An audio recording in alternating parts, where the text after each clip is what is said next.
এটা মিলিয়ে নেন। সত্যভানু যুবক ছেলে, 24 বৎসর বয়স। হ্যাঁ, তিলক দিয়ে দিয়েছে। তিলক, তিলক বুঝেন? সবাই বোঝেন না, কিছু কিছু ভক্তের ললাটে তিলক আছে, এনারা বুঝে নিয়েছে। তিলক আর ত্রিলোক। তিলক যদি কারো ললাটে থাকে তাহলে তার কপালে ত্রিলোক আছে। ত্রিলোক হচ্ছে ব্রহ্মা, বিষ্ণু আর মহেশ্বর, 3 লোক। আর ত্রিভুবন, স্বর্গ, মর্ত আর পাতাল, আর 3 কাল, ভূত, ভবিষ্যৎ আর বর্তমান। এ সব কিছু তার কপালে থাকে। তিলক মানে 12টা জায়গায় বৈষ্ণব সাধু সন্তরা অলংকার পরেন। অলংকার কিসের অলংকার? ললাটে কেশবোধ্যায়, ললাটে যারা তিলক দেন তারা ধ্যান করেন, মন্ত্র বলেন।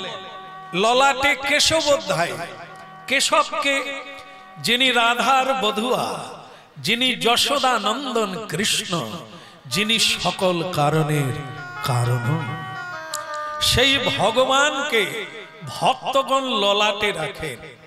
তাহলে বুঝে নিচ্ছেন, ললাট মানে কপাল।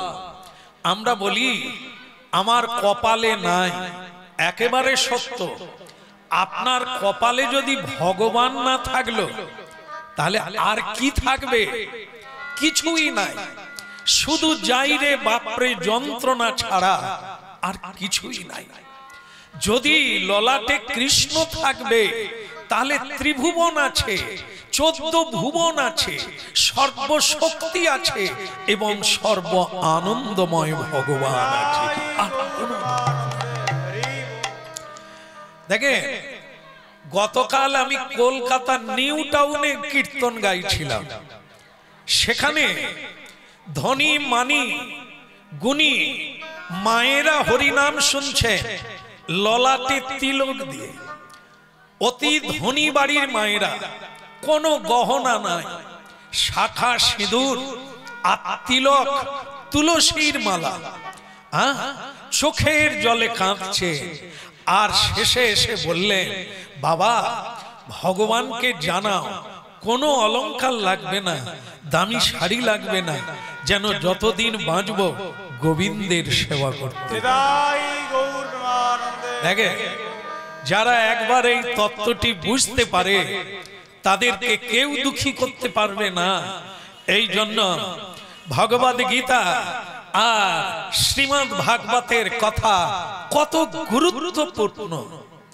মানব জন্ম এক শাশ্বত জন্মে পরিণত হবে, যা আপনাকে দেখে বহুজন বাঁচতে চায়। খোকা, খোকা, কি মা? সত্য? হ্যাঁ রে, তুই কোথায় যাবি? মা, যেখানে যাওয়ার জন্য এই নারী পুরুষের জন্ম, আমি সেখানে যাব। কোথায় যাওয়ার জন্য? সবারই একটাই পথ, একটাই উদ্দেশ্য, ভগবানের কাছে ফিরে যাওয়া। বলো আপনারা বলেন, আপনার চাপুন। রাধে রাধে। রেগে রেগে বললেন তো, তাহলে প্রেম সে বলো। প্রেম এলে বোঝা যায়, ভেতরে ক্রোধ এলেও বোঝা যায়। বাক্যের মধ্যে ক্রোধ এসে যাবে, আর ভেতরের প্রেম যদি বাইরে আসে কিরকম হবে? রাধে রাধে। আর না হলে রাধে রাধে। রেগে রেগে। তাহলে ঠিক আছে, এই মাতা পুত্রের কথা শুনুন। মা বলছেন, খোকা আমি যে তোকে মানুষ করলাম, আমার প্রতি কি তোর কোনো কর্তব্য নাই? বাবাও বলে, আমি তোকে জন্ম দিলাম, লেখাপড়া শিখালাম, আমার প্রতি কি তোর কোনো কর্তব্য নাই? তখন সত্যভানু উপাধ্যায় বলছে, মা তাহলে যে মা গর্ভে এলো, সন্তানকে জন্ম দিয়ে মরে গেল, সে মা কি করলো?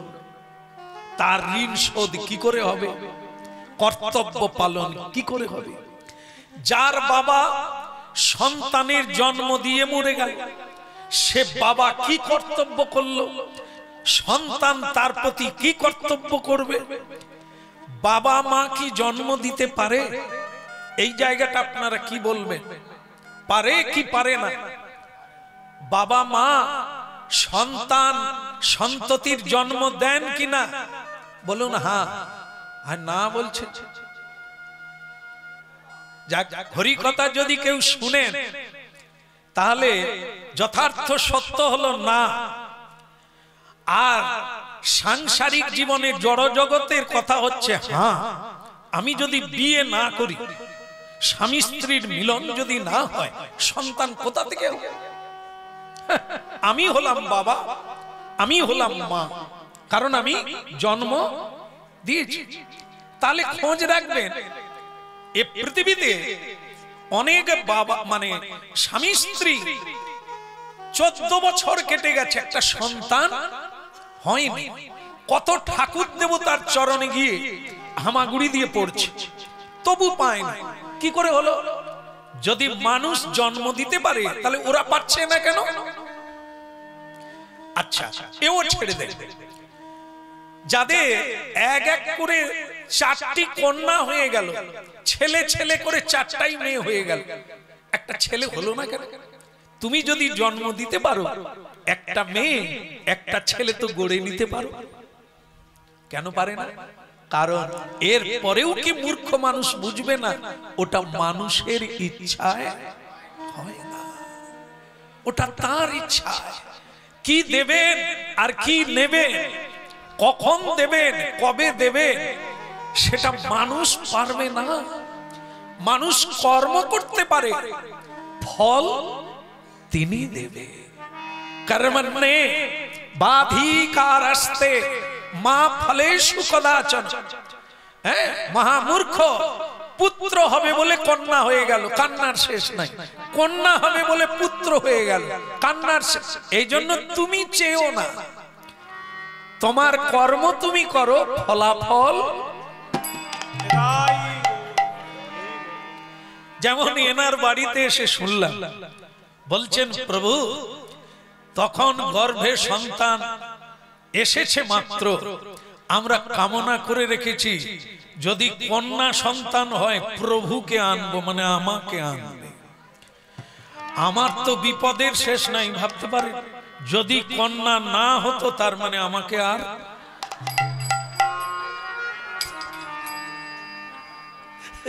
এসবের বিন্দু বিসর্গ আমি জানি না, কিন্তু আজকে কন্যার মা বলছেন, বাবা বলছেন যে গর্ভে যখন এসেছিল তখনই প্রভুকে জানালাম যদি কন্যা সন্তান হয় তাহলে শ্যাম সুন্দর প্রভুকে বাড়িতে এনে হরি কথা শুনব।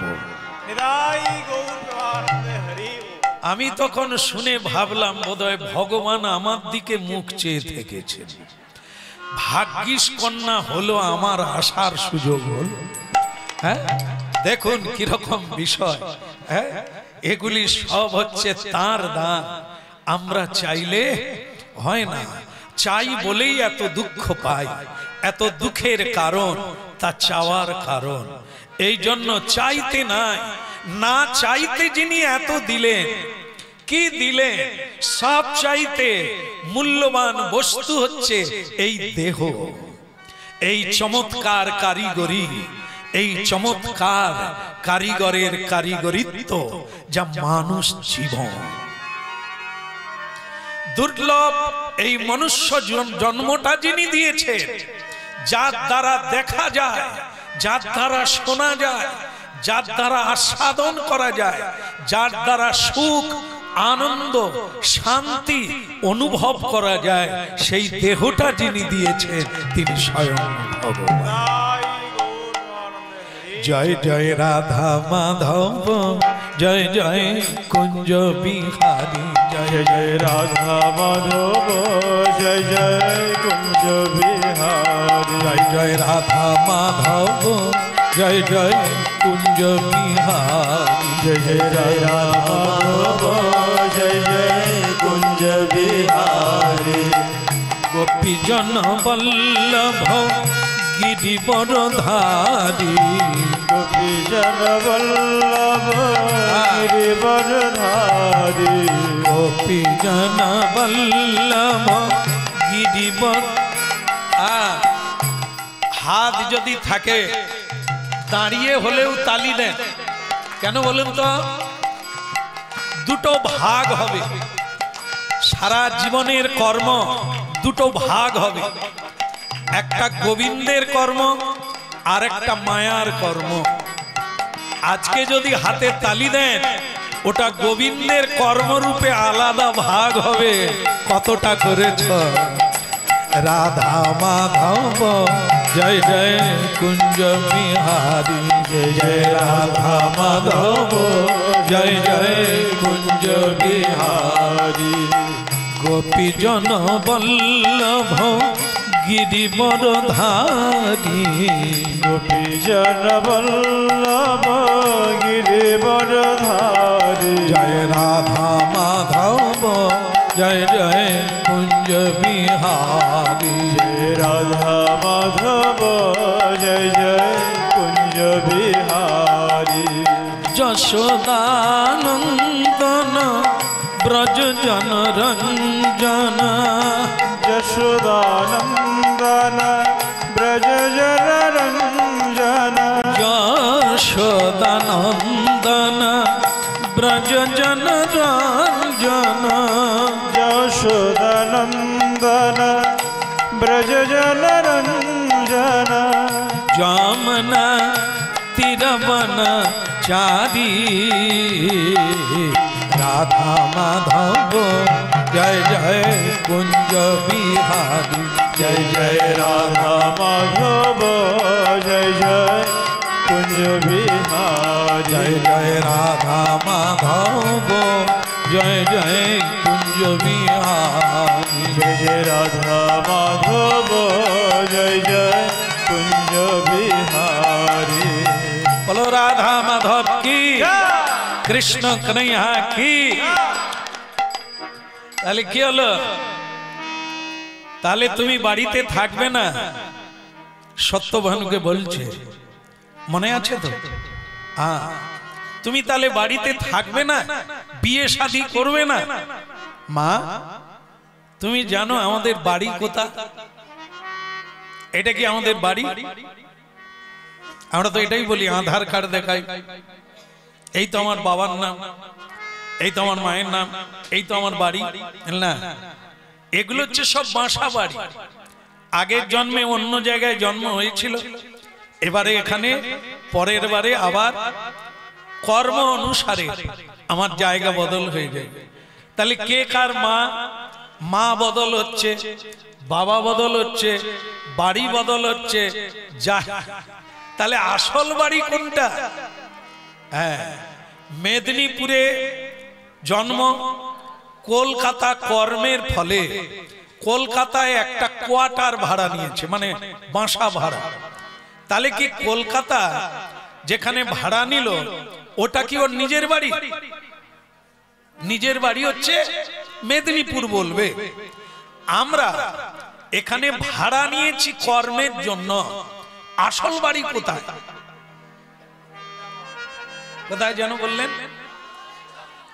তোমার বাড়ি কোথায়? হ্যাঁ, নন্দকুমার। বলে রাধে রাধে। হ্যাঁ না, এ তো আশ্রমে থাকে, এই জন্য বলে দিয়েছে ভগবানের কাছে। হ্যাঁ, ওটা ঠিক, কিন্তু বাড়ি ফেরা হচ্ছে না কেন? কর্ম চলছে। বাড়ি ফিরতে গেলে তার একটা আলাদা কর্ম, এইখানে আবার জীব জন্তু জন্ম নিতে গেলে তার আলাদা কর্ম। যদি কোনোদিন না তুমি ভগবানকে প্রণাম করো, সৎ পথে চলো, এই লক্ষণগুলি হচ্ছে আত্মার প্রবৃত্তি, ভগবান পরমাত্মা, আমরা হলাম জীবাত্মা। তার গুণাবলী হচ্ছে সাত্ত্বিক গুণাবলী। আর আমরা যেগুলো করি সেগুলি মিল আছে পশুর সঙ্গে, বৃক্ষের সঙ্গে, জীব জন্তুর সঙ্গে, অসৎ ব্যক্তির সঙ্গে মিল আছে। এই জন্য মিলাতে হবে সাধুর সঙ্গে, দেবতার সঙ্গে।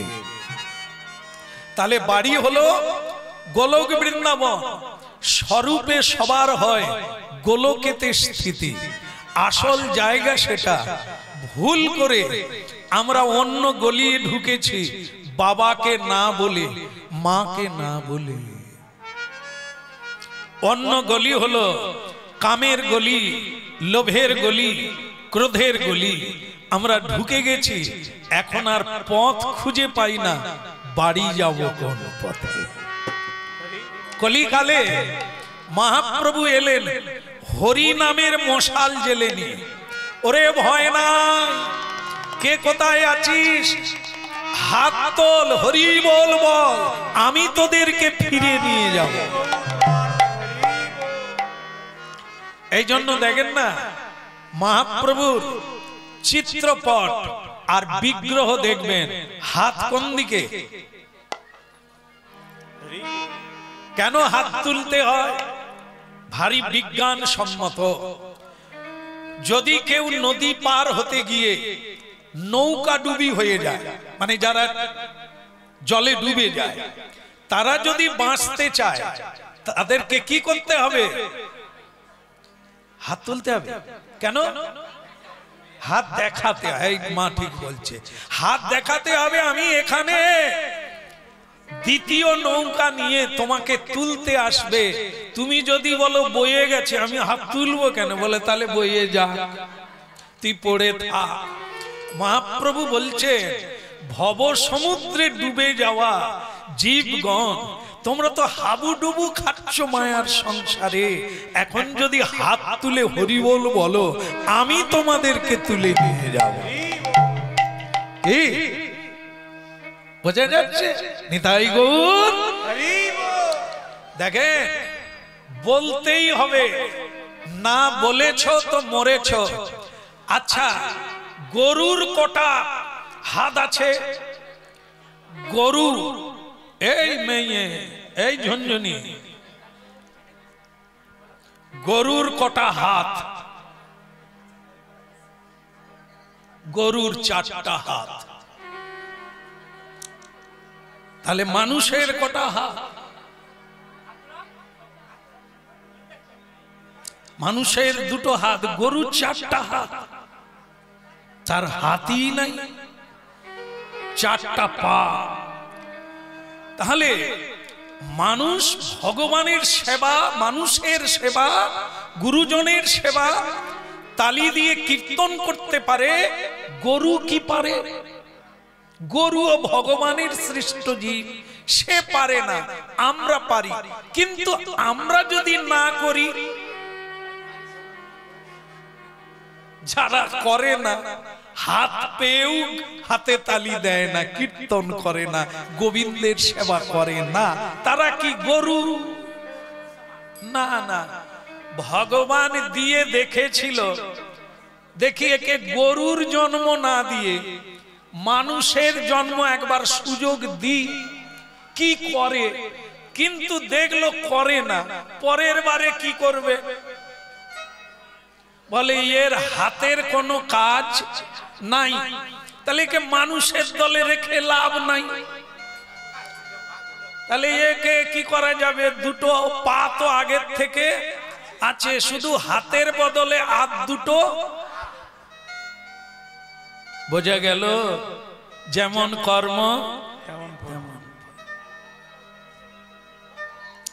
জানেন আমার একটা কি ইচ্ছে, আমরা তো কীর্তন করি, কিছু কিছু ছেলে মেয়েরা হরিনাম শুনে, এখন খুব বেশি কুমারী মেয়েরাও তিলক দেয়, ঝোলামালা নিয়ে কলেজে যায়। আজার এগুলো দুর্লভ নয়, বহু স্কুল কলেজ থেকে চলে যাচ্ছে। যারা গীতা পড়বে, শ্রীমদ্ ভাগবত কথা শুনবে, তাদের বৈরাগ্য জাগবে, আর যারা শুনবে না তারা এই মায়ার সংসারে অবিরাম সংসার জীবন যাপন করবে কৃমিকীট হয়ে। এই জন্য ভক্তমণ্ডলী মায়েরা, একটি ছেলে বলছে, জানেন শ্যামসুন্দর প্রভু আমার না ভালো লাগে না।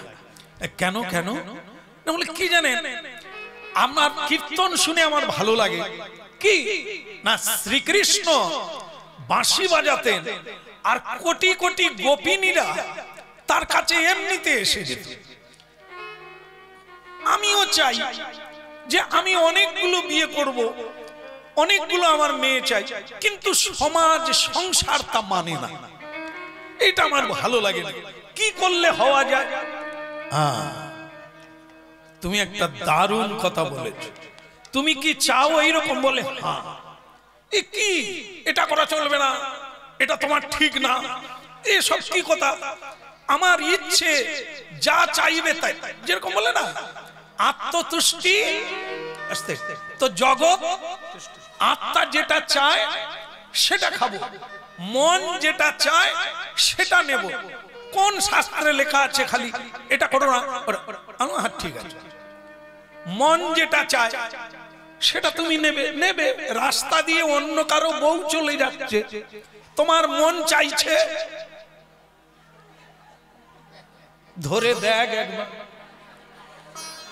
নিয়ে দেখ একবার, মাথায় চুল থাকবে, হতভাগা, কোনো কন্ট্রোল নাই, কোনো নিয়ম থাকবে না, তুই যা ইচ্ছা তাই করবি।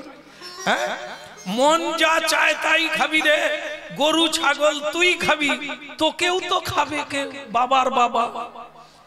রক্ত নিলে রক্ত দিয়ে ঋণ শোধ করতে হবে, তোর ভাগ্যে নেবে। এই জন্য খোকা হরি নাম শোন। এই যে রাজপথ, গাড়ির বাঁধ, তাই না? গাড়ির বাঁধে চলার নিয়ম আছে কি নেই? কি নিয়ম আছে? মাঝখান দিয়ে চলা, যে যার বাঁ দিক দিয়ে চলবে। যেমন আমরা গাড়িতে এখানে ওখানে যাই, একজন সাইকেল নিয়ে মাঝখান দিয়ে ফোন করতে করতে যায়, প্যাঁ প্যাঁ করছি, সে আর সরে না। তারপরে যদিও একটু সরল, সে ঘুরে বলে কি তোমার বাবার রাস্তা? আমার ইচ্ছে আমি যেখান দিয়ে খুঁজি, আমারও রাস্তা, তোমার বাবার। তাহলে ওই ব্যক্তি যদি বলে আমি মাঝখান দিয়েও যেতে পারি, ওকে অন্য কোনো গাড়ি ছাড়বে? ওর উপর দিয়ে ওকে হলদি বেটে চলে যাবে না? নিয়ম ভঙ্গ যদি করো, তোমার খেয়াল খুশিতে যদি চলো, তাহলে তোমার জায়গা হবে জেলখানায়, একটা নিয়ন্ত্রিত জায়গায়, যেখানে অন্য কোনো লোক ঢুকবে না। এই জন্য বিধি মেনে চলতে হবে। সংসারে থাকাটা ইচ্ছে মতো নয়, বিধির বিধানে চলতে হবে। সকাল থেকে শোয়া পর্যন্ত কি কি নিয়ম পালন করবে, এটি মানুষ গ্রহণ করে, জীব জন্তু এই নিয়মে চলে না। বলো রাধে রাধে।